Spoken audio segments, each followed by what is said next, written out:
Hello दोस्तों, नमस्कार। अंजना कुमारी channel में आपका हार्दिक स्वागत है।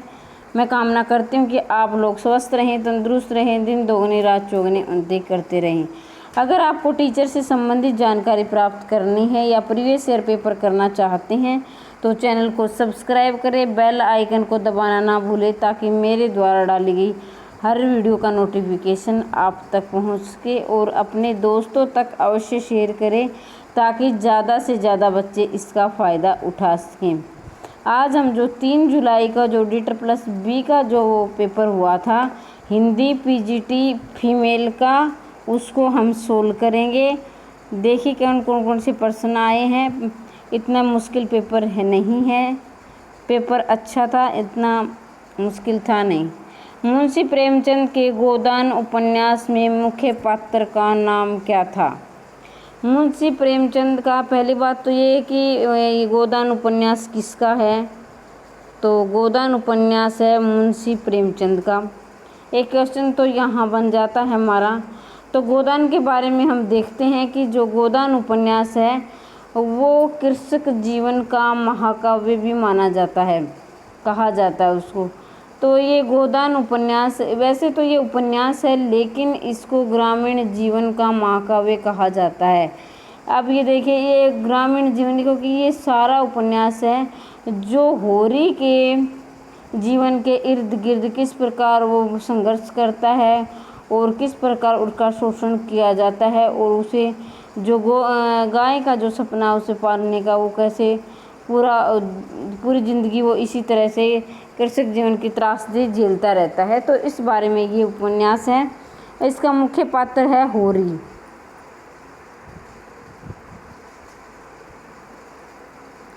अब देखिए जो सेकंड क्वेश्चन है, चरित्र आदिकाल में चरित्र काव्य सर्वाधिक किस साहित्य में लिखी गई? अब देखिए ये इसमें पूछा कि सबसे ज़्यादा किस साहित्य में ये चरित्र काव्य लिखे गए? जैन साहित्य, सिद्ध साहित्य। वैसे आंसर आपके सामने दिए ही हैं लेकिन मैं उनको कुछ व्याख्या करके आपको बता दूं। उसके बारे में 1-2 प्रश्न आपको एक्स्ट्रा बताती चलती हूँ ताकि आपको अच्छी प्रकार से क्लियर हो जाए। अब देखिए आदिकाल में चरित्र काव्य किस साहित्य में ज़्यादा लिखे गए? तो जैन साहित्य में। अब सिद्ध साहित्य, रासो साहित्य, नाथ साहित्य। अब देखिए नाथों की संख्या कितनी थी? 84 थी। और ये 9 नाथ थे। इसमें ये थे मच्छिंद्र नाथ, गोरखनाथ, इस प्रकार 9 नाथ थे। और ये जैन साहित्य, इसमें परमाल रासो, पृथ्वीराज रासो, विशलदेव रासो आदि जो है ग्रंथ भी लिखे गए थे, जिसे 12 ग्रंथों के प्रामाणिकता के आधार पर इसको रामचंद्र शुक्ल ने इसको वीर गाथा काल भी नाम दिया था। जो पृथ्वीराज रासो जो चंद्रभाई बरदाई द्वारा लिखा गया था वो भी आदिकाल में ही लिखा गया था। तो आदिकाल के जो सबसे ज़्यादा जो साहित्य लिखा गया, जैन साहित्य लिखा गया। अब यहाँ पर देखिए गोरखनाथ के गुरु का नाम क्या था? जो गोरखनाथ के गुरु का नाम मच्छिंद्र नाथ था। ये ऑप्शन नंबर बी सही हो जाएगा। लेकिन ये क्या है कि गोरखनाथ, कई बार ये भी पूछ लिया जाए कि नाथ संप्रदाय के प्रवर्तक कौन है, तो वहाँ पर बच्चों को बड़ा कंफ्यूज होता है। तो देखिए बच्चों, गोरखनाथ है ना, एक जगह, ये तो मच्छिंद्रनाथ तो उनके गुरु है लेकिन मच्छिंद्रनाथ एक जगह पर अपने रास्ते से भटक जाते हैं। और तो ऐसा जो उसमें कहा कि भाग मच्छिंद्र गोरख आयो, तो वहाँ पर गोरखनाथ उनको रास्ता दिखाते हैं। तो नाथ संप्रदाय के प्रवर्तक गोरखनाथ माने जाते हैं। अगर गोरखनाथ ऑप्शन में नहीं है तो आप उसको मच्छिंद्रनाथ लगाएंगे। अगर मच्छिंद्रनाथ और गोरखनाथ दोनों आ जाते हैं तो आप उसका प्रवर्तक गोरखनाथ ही लगाएंगे। तो ऑप्शन नंबर बी सही है इसका। अब देखिए 84 वैष्णव की वार्ता के रचयिता कौन है? गोकुलनाथ है। और ये गंगकवि नाभादास विठलनाथ के बारे में मैं आपको बता दूं कि ये वल्लभाचार्य के पुत्र थे और इन्होंने अष्टचाप की स्थापना की थी। और 1565 में ये बेहद महत्वपूर्ण क्वेश्चन है। ये आ जाता है कि अष्टचाप की स्थापना की किसने की थी? तो इसका वल्लभाचार्य ने होकर इसका विठलनाथ हो जाएगा, जो कि और ये 1565 में की थी। भक्ति धर्म का रसात्मक रूप क्या है? ये भक्ति धर्म का रस, बार बार ये क्वेश्चन सारे वही हैं जो बार बार परीक्षा में पूछे जाते हैं। तो रामचंद्र शुक्ल ने कहा था कि भक्ति धर्म का रसात्मक रूप है। ये रामचंद्र शुक्ल की जो सूक्तियाँ हैं बेहद ही महत्वपूर्ण है। इनको आप इसके अलावा बाकी जो हैं उनको भी अच्छी प्रकार से याद कर लें। दक्षिणी भारत हिंदी समिति की स्थापना कब हुई थी? तो दक्षिणी भारत, ये तो डाटा है, 1918 में हुई थी। इसका इतना एक्सप्लेन करने की आवश्यकता नहीं है। प्रेमचंद्र के सेवा सदन उपन्यास का उर्दू शीर्षक क्या है? पहले तो ये मैं बता दूं कि सारे प्रेमचंद ने इनके ये उपन्यास लिखे और उनका उर्दू है, ये उर्दू में इनका एक्सप्लेन किया, सारे ये प्रेमचंद के द्वारा किए गए। अब दूसरी बात तो जो सेवा सदन की है वो बाजार-ए-उसन है, बाजार-ए-उसन। और प्रेमचंद का जो उर्दू में प्रेमचंद नवाब राय नाम से लिखते थे और इनका एक और नाम अमृत, वो इनके पुत्र का नाम अमृत राय था और ये उर्दू में नवाब राय नाम से लिखते थे। प्रेमचंद ने 300 350 के आसपास इन्होंने कहानियाँ लिखी हैं और इसे उपन्यास सम्राट भी कहा जाता है प्रेमचंद। जो मैं आपको बोलकर बता रही हूँ, जो बोल रहे हैं उसको भी ध्यानपूर्वक सुने, क्योंकि बहुत सारे क्वेश्चन वहाँ से आपके हल हो जाते हैं। इसके साथ क्योंकि मैं इसको पूरी व्याख्या करते हुए चल रही हूँ, तो आपको सिर्फ यही ऑप्शन नहीं देखने हैं, बाकी जो मैं आपको बता रही हूँ वो भी ध्यानपूर्वक सुने, ताकि आपके बहुत सारे क्वेश्चन इसके साथ ही हल करते हुए होते हुए चलेंगे। किस क्षेत्र की रचनाओं के लिए प्रसाद जी को अग्रणी कवि माना जाता है? ये प्रयोगवाद, प्रकृतिवाद, छायावाद, आधुनिकतावाद।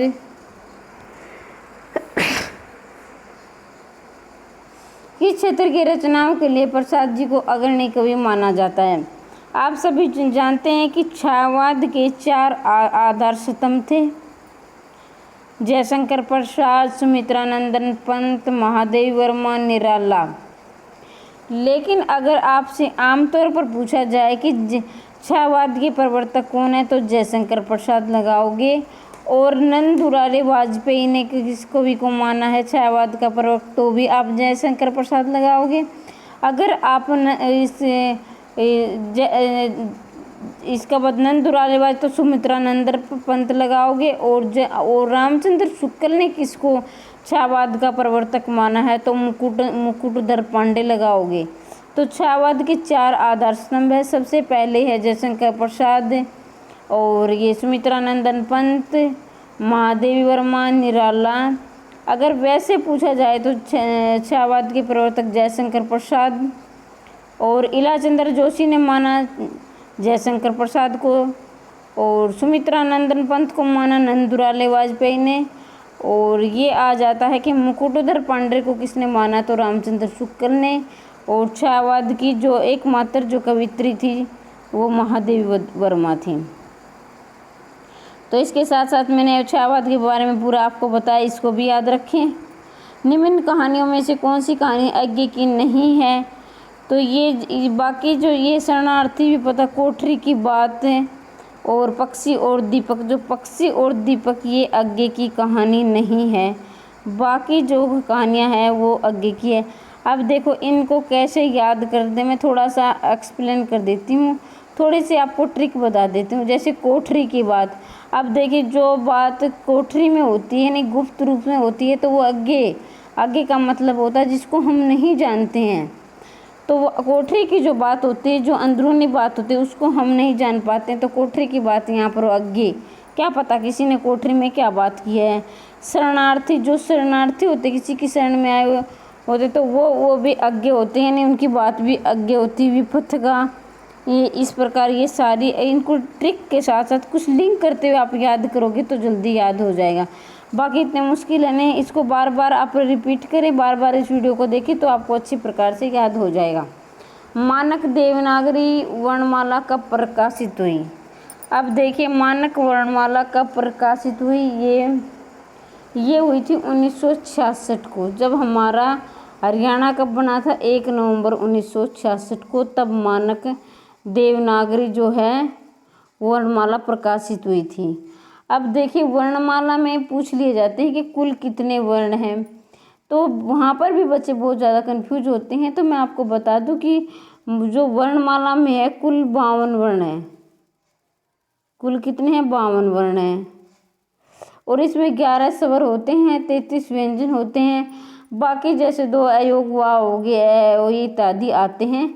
अगर आपको किसी भी टॉपिक में यार सस्पेंस है, अगर आपको टॉपिक क्लियर नहीं है तो वहाँ पर कमेंट बॉक्स में अवश्य लिखकर बताएं, ताकि मैं वो टॉपिक आपको अच्छी प्रकार से करवा दूँ, ताकि आपको कोई डाउट ना है। अगर इन प्रश्नों में किसी प्रकार का कोई डाउट है तो भी आप कमेंट बॉक्स में अवश्य लिखें। आपको ये प्रश्न कैसे लगे, आपको समझ में आ रहा है ये जो, और अपने दोस्तों तक भी शेयर करते रहें, ताकि ज़्यादा से ज़्यादा कैंडिडेट इसका फ़ायदा उठा सकें। पहला साहित्य अकादमी पुरस्कार किस रचना को मिला था? ये देखिए हिमतरंगिणी को मिला था। अब सवाल ये उठता है कि हिमतरंगिणी, पहला साहित्य अकादमी पुरस्कार हिमतरंगिणी को मिल गया। ऑप्शन नंबर ए सही है। लेकिन इसके लेखक कौन है? तो इसके लेखक हो गए माखनलाल चतुर्वेदी। माखनलाल चतुर्वेदी, इसको एक भारतीय आत्मा भी बोला जाता है। माखनलाल चतुर्वेदी का एक दूसरा नाम भारतीय आत्मा है। और इसके साथ अब सवाल ये उठता है कि माखनलाल चतुर्वेदी को हिमतरंगिणी पुरस्कार कब मिला? तो ये 1955 में मिला था।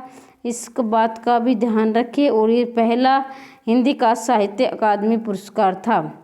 अवधि का विकास किस अपभ्रंश से हुआ? अर्धमागधी से हुआ। अर्धमागधी, अब देखिए अर्धमागधी है वो क्या है? पूर्वी हिंदी अर्धमागधी से निकली है। और पूर्वी हिंदी के अंतर्गत 3 भाषाएं आती हैं। जैसे पूर्वी हिंदी निकली है अर्धमागधी से, पूर्वी हिंदी अर्धमागधी से निकली है। तो फिर अवधी, इसके अंदर 3 बोलियां आती है, अवधी, बघेली, छत्तीसगढ़ी। तो इसके अंतर्गत 3 बोलियां आ गई, अवधी, बघेली, छत्तीसगढ़ी। ऑप्शन नंबर 3 सही हो जाएगा। काव्य अलंकार किसकी रचना है? यहाँ ऑप्शन 4 दी काव्य अलंकार। आपको आंसर दिख रहे हैं लेकिन मैं उसको एक्सप्लेन कर रही हूँ, एक्सप्लेन की तरफ भी ध्यान दें। काव्य अलंकार किसकी रचना है? भामह की। और अगर आपसे ये पूछ लिया जाए अलंकार का प्रवर्तक कौन है, तो भी आपका आंसर भामह ही रहेगा। इस बात को भी आप ध्यान रखें। रचना काल के अनुसार भारतेंदु के निम्न नाटकों सही अनुक्रम क्या है? ये सारे नाटक क्या है? भारतेंदु के। लेकिन इनकी जो सन है रचना काल के, ये हमने आरोही क्रम में बताने हैं। तो पहला भारत दुर्दशा, फिर हो गया नील देवी, अंधेर नगरी, सती प्रथा। ऑप्शन नंबर 3 सही हो जाएगा इसका। अब देखिए जयशंकर प्रसाद का सर्वप्रथम नाटक कौन सा है? यहाँ पर जयशंकर प्रसाद का सर्वप्रथम नाटक है सज्जन। लेकिन अगर आपसे ये पूछ लिया जाए कि जयशंकर प्रसाद का ऐतिहासिक नाटक कौन सा है, तो ऑप्शन नंबर ए सही आ जाएगा। जो है ऐतिहासिक नाटक है जयशंकर प्रसाद का, वो है राज्यश्री। अगर यहाँ पर ऐतिहासिक शब्द लग जाता है तो आपका आंसर ए सही हो जाएगा, राज्यश्री। अगर आपसे ये पूछ लिया जाए कि केवल और केवल सर्वप्रथम नाटक कौन सा है, तो आपका आंसर रहेगा सज्जन। देखिए मैं एक पर्सन के साथ साथ बाकी जो ऑप्शन है उनके 1% के अंतर्गत आपके 4-5% भी क्लियर होते चल रहे हैं, तो उनको भी ध्यानपूर्वक सुने। वो भी आप काफ़ी महत्वपूर्ण पर्सन है एग्जाम की दृष्टि से। 2 सुखने किसकी रचना है? अब देखो जो खड़ी बोली, पहले खड़ी बोली का प्रयोग किसने किया? अमीर खुसरो ने। और उन्होंने ये 2 सुखने और आदि ये जो पहेलियाँ मुकरियाँ लिखी अमीर खुसरो ने। इस बात का जो पहेलियों की शुरुआत किसने की थी? अमीर खुसरो ने की थी हिंदी में। इस बात का भी ध्यान रखें। पुरुष परीक्षा किसकी रचना है? पुरुष परीक्षा किसकी रचना है? तो पुरुष परीक्षा है विद्यापति की रचना है। विद्यापति का, अब आपको ये बताना है कि विद्यापति का अन्य नाम क्या है। विद्यापति को मैथिल कोकिल भी कहा जाता है। ये कवियों के उपनाम भी परीक्षा में बहुत पूछे जाते हैं। मैथिल कोकिल, क्योंकि मैथिल कोकिल इन्हें क्यों कहा जाता है? क्योंकि इन्होंने मैथिली में रचना की है, तो इसलिए मैथिली। और इनकी जो अन्य रचना कीर्तिलता, कीर्ति पताका, ये महत्वपूर्ण है। कीर्तिलता और कीर्ति पताका इनकी अवट में है। और जो है पदावली के कारण ये वेद प्रसिद्ध हुए हैं। और पदावली जो इनकी रचना है वो मैथिली में है, इसी कारण इनको मैथिल कोकिल भी कहा गया। तो देखिए मैं एक प्रश्न के साथ साथ आपके कितने प्रश्न बताती चल रही हूँ, तो इस बात का भी ध्यान रखें। इस जन्म में कोई तो आशा नहीं है भाई, हम राज नहीं चाहते, भोग विलास नहीं चाहते, खाली मोटा झोटा पहनना और मोटा झोटा खाना और मर्जात के साथ रहना चाहते हैं, वह भी नहीं सदता। किस उपन्यास का वाक्य है? अब आपने ये बताना है कि ये जो दिया गया है जो किस उपन्यास का है। तो ये गोदान उपन्यास का है।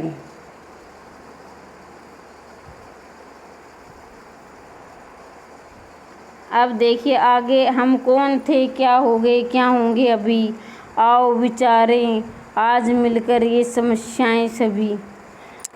देखिए हम कौन थे, ये भारती में बोला गया। अब ये हम कौन थे, क्या हो गए, क्या होंगे अभी, आओ विचारे आज मिलकर ये समस्याएं सभी, तो ये भारती की है। अब सवाल ये उठता है कि भारती की रचना के लेखक कौन है? तो आपका आंसर हो जाएगा मैथिली शरण गुप्त।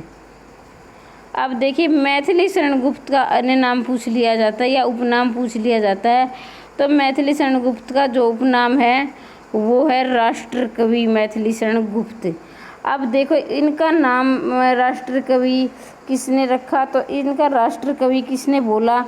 तो ये महात्मा गांधी जी ने इन्हें राष्ट्र कवि बोला है। और ये भारती की रचना जो कि भारत की जो हमारी स्थिति पर आधारित रचना है, ये 1912 में इसकी रचना की गई थी। और इसी भारती रचना के कारण ये महात्मा गांधी ने इन्हें राष्ट्र कवि की उपाधि दी है। निम्न में से केशवदास की काव्य रचना कौन सी नहीं है? देखिए काव्य भाषा कौन सी नहीं थी? केशवदास की सबसे पहले केशवदास ने काफ़ी रचनाएं जो की है वो ब्रज में की है। बुंदेलखंडी अवधि जो भोजपुरी है वो केशवदास की नहीं है।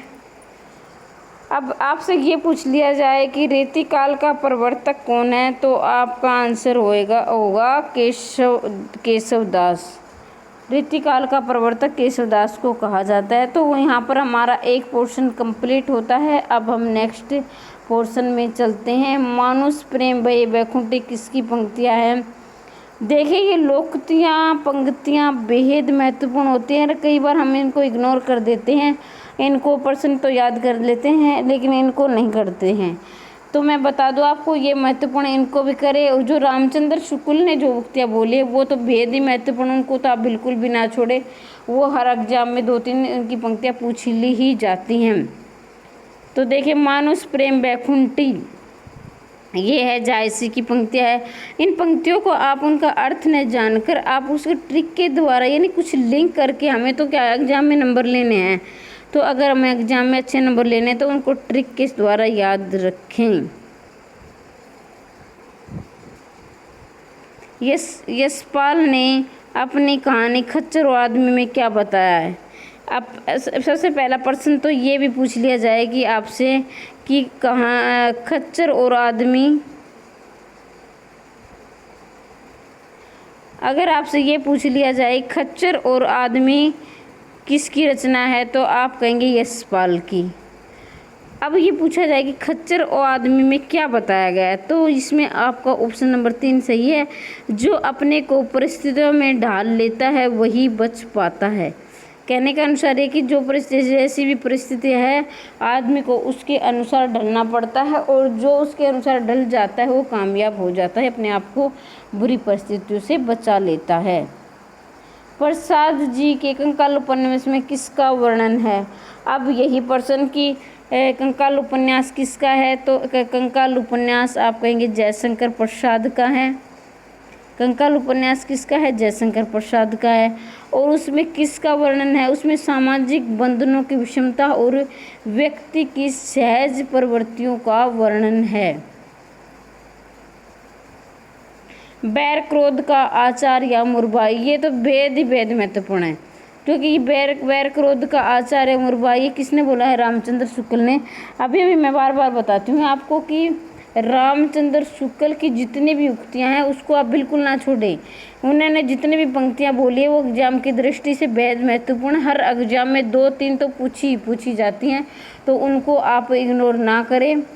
अगर आपको ये प्रश्न कैसे लग रहे हैं, आपको कुछ सीखने को मिल रहा है, तो कमेंट बॉक्स में अवश्य लिखें। और किसी टॉपिक में अगर आपको सस्पेंस है तो वो भी ज़रूर लिखें, ताकि मैं आपको अच्छी तरह से क्लियर करवा सकूँ।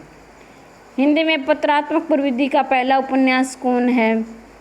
देखिए यहाँ पर पूछा गया कि हिंदी में पत्रात्मक, यानी पत्र, जो हम पत्र लिखते हैं उस विधि के अनुसार पहला उपन्यास कौन सा है? तो ऑप्शन नंबर बी सही हो जाएगा, चंद हसीनों के खतूत। हिंदी उपन्यास को प्रकाशन काल के सही क्रम में लगाएं। अब देखिए, मैला आंचल, बूंद और समुद्र, अमृत और विष, कठगुलाब। तो मैला आंचल ये पहले आएगा, बूंद और समुद्र, अमृत और विष, ये कठगुलाब बाद में आएंगे। अब आपसे पूछ लिया जाए कि मैला आंचल किसका उपन्यास है, तो आप कहेंगे मैला आंचल फणीश्वर नाथ ने रेणुका है, वो जो कि आंचलिक उपन्यास है, पहला आंचलिक उपन्यास। कई बार पूछा जाता है कि पहला आंचलिक उपन्यास किसका है, तो फणीश्वर नाथ रेणुका है। और मैला आंचल में किसका वर्णन है, तो ये इसमें है जो आंचलिक के बारे में। आंचलिक का मतलब होता है जो ग्रामीण परिवेश में लिखा गया उपन्यास है। फिर अमृत और विष, अमृतलाल नागर, कठगुलाब, मृदुलगर। तो बाकी हैं ये सारे आप क्लियर करते हुए चले, ज़रूरी नहीं है कि जो प्रश्न पूछा गया वही करें। इसके साथ साथ जितने भी प्रश्न बनते हुए वो भी करेंगे तो आपकी अच्छी अपने सब्जेक्ट पर पकड़ हो जाएगी और आपको अच्छे नंबर मिलेंगे। निम्न में से जगदीश चंद्र माथुर का एकांकी संकलन कौन सा है?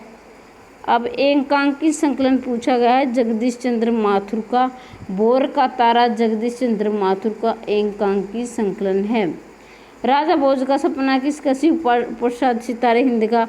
ये भी एग्जाम में बहुत बार पूछा जाता है, महत्वपूर्ण है कि राजा भोज का शिव प्रसाद सितारे हिंद किसका उपन्यास है, किसकी कहानी है? तो ये राजा भोज का सपना शिव प्रसाद सितारे हिंद की कहानी है। छावाज स्थूल के प्रति सूक्ष्म का विद्रोह, इसको मैं जितनी बार बोलूँ उतना कम है, पता नहीं कितनी बार पूछा गया है, इसको आप बिल्कुल ना छोड़े। ये डॉक्टर नागेंद्र के द्वारा बोली गई है कि छावाज स्थूल के प्रति सूक्ष्म का विद्रोह है। भारतेंदु जी के समाज सुधार की रचना में किस शैली का वर्णन है? भारतेंदु जी ने, सबसे पहली बात कि भारतेंदु जी ने जितने भी ये लिखे हैं, जो भी जहाँ पर उन्होंने लेखनी चलाई अपनी, तो उन्होंने समाज सुधार के में जो रचनाएं लिखी हैं। दूसरी बात, उन्होंने समाज सुधार में व्यंग्यात्मक शैली का उन्होंने व्यंग्य किया है, जैसे बाढ़, दुर्दशा, ऐसे नील देवी आदि जो उपन्यास उनके नाटक है, तो वहाँ पर जो है उन्होंने व्यंग्यात्मक शैली का प्रयोग किया है। वो एकांकी का तीसरा चरण भुवनेश्वर प्रसादी में कौन सा संग्रह शुरू होता है?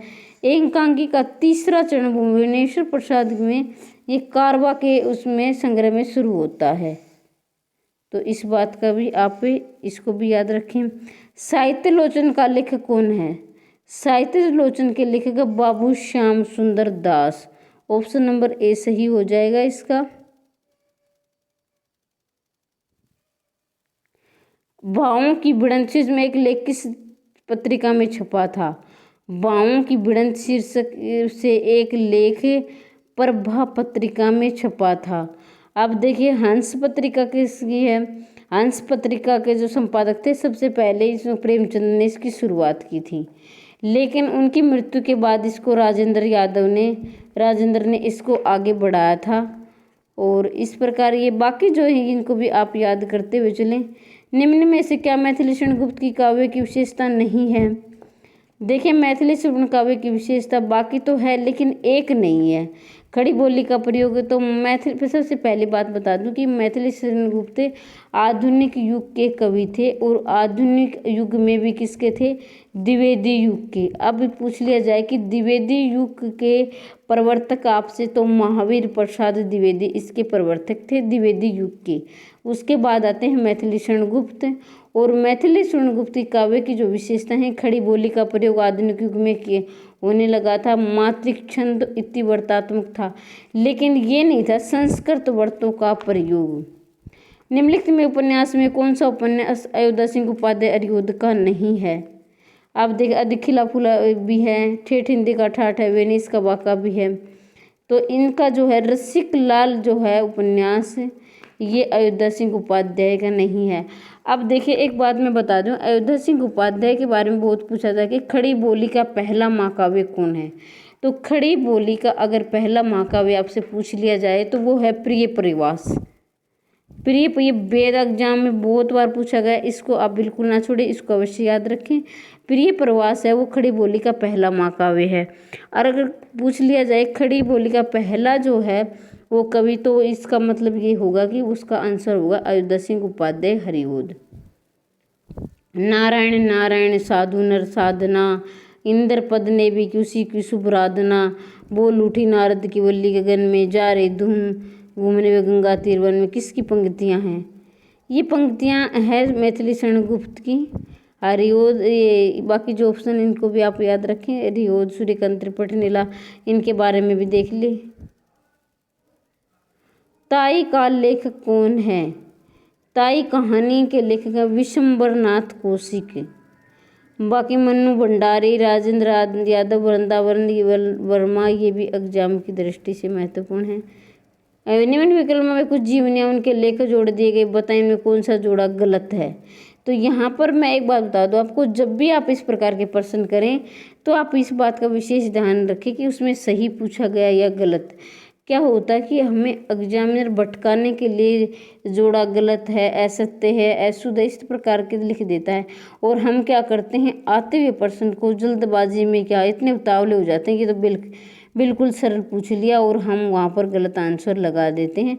तो सबसे पहले उसके नीचे अंडरलाइन करें कि आपसे प्रश्न में पूछा क्या गया है। तो यहाँ पर गलत पूछा गया कि कौन सा जोड़ा गलत है। देखिए, महात्मा बुद्ध राहुल संस्कृत्यान, कलम का सिपाही अमृत राय। अब देखिए महात्मा बुद्ध की जो जीवनी लिखी थी राहुल संस्कृत्यान ने, ये बिल्कुल ठीक है। कलम का सिपाही लिखी अमृत राय ने। अब देखिए कलम का सिपाही किस पर आधारित जीवनी है? तो ये प्रेमचंद के जीवन पर आधारित जीवनी है। और अमृत राय जो उनके बेटे थे, उन्होंने ये जीवनी लिखी थी अपने पिताजी के नाम, कलम का सिपाही। यहाँ पर बच्चों को बहुत कंफ्यूज रहता है कि कलम का मजदूर, कलम का सिपाही। अगर आपसे पूछ लिया जाए कलम का मजदूर, तो ये भी प्रेमचंद के जीवन पर आधारित है। लेकिन किसने लिखी? कलम का मजदूर लिखी थी मदन गोपाल ने। मैं से मजदूर, मैं से मदन गोपाल, इसको आप ट्रिक के द्वारा याद कर सकते हैं। और एक जीवनी और भी लिखी गई थी जैसे प्रेमचंद घर में, तो ये लिखी थी उनकी पत्नी शिवरानी ने। आप देखिए इसकी ट्रिक ये है कि प्रेमचंद घर में, जब कोई अपना आदमी होगा तो वही जान पाएगा कि हम घर में क्या क्या दिनचर्या, क्या क्या हमारी क्रियाएं होती है, क्या सुबह से शाम तक क्या करते, तो उनकी पत्नी से बेहतर कौन जान सकता है। तो यहाँ पर आपको लॉजिक यही रहेगा कि किस प्रेमचंद घर में शिवरानी ने लिखी, जो कि उनकी पत्नी थी। अब देखिए कलम का मजदूर ये रामविलास शर्मा दिया गया है, तो गलत है। यहाँ कलम का मजदूर मदन गोपाल होता तो ठीक होता। तो ये ऑप्शन नंबर 3 गलत हो जाएगा, ये इसका आंसर हो जाएगा। आवारा मसीहा विष्णु प्रभाकर। अब देखिए आपसे पूछ लिया जाए आवारा मसीहा के लेखक, तो आपका आंसर होगा विष्णु प्रभाकर। अगर आपसे ये पूछ लिया जाए कि आवारा मसीहा किसके जीवन पर आधारित है, तो आप कहेंगे कि शरत चंद्र चटर्जी के जीवन पर आधारित है। तो बाकी ये मैंने बाकी भी क्लियर करवाया है, इसको भी आप ध्यान रखें। बालकृष्ण भट्ट का उपन्यास में 100 अजान एक सुजान कैसा उपन्यास है? अब सबसे पहला सवाल कि 100 सुजान और एक अजान किसका उपन्यास है? तो ये 100 सुजान एक अजान होगा बालकृष्ण भट्ट का। और अब आपसे पूछा गया कि किसके बारे में, तो ये उपदेशात्मक है।